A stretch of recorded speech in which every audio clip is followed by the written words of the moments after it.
কাকরাইল বস্তিতে আগুনের ঘটনায় প্রধান উপদেষ্টার উদ্বেগ ও সমবেদনা।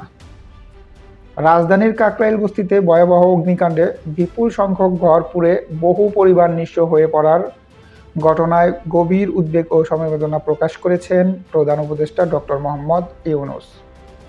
তিনি এই ঘটনায় আহতদের দ্রুত আরোগ্য কামনা করেছেন এবং ক্ষতিগ্রস্ত পরিবারগুলোর প্রতি আন্তরিক সমবেদনা জানিয়েছেন।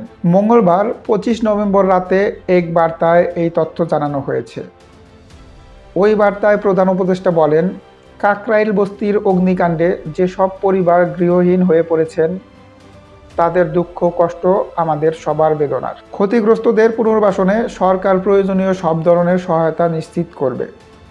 তিনি আরও বলেন, সংশ্লিষ্ট কর্তৃপক্ষকে তাৎক্ষণিকভাবে উদ্ধার ও ত্রাণ কার্যক্রম জোরদার করার নির্দেশ দেওয়া হয়েছে।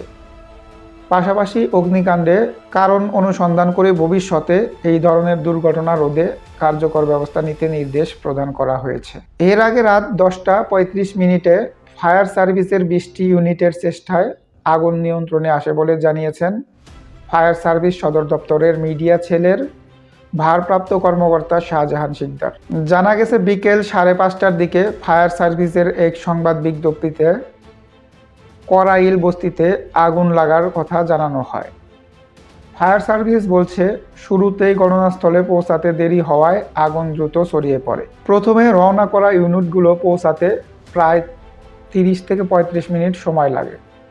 সরু রাস্তা, যানজট ও মানুষের ভিড়ের কারণে বড় গাড়িগুলো আগুনের কাছে পৌঁছাতে সময় নেয়।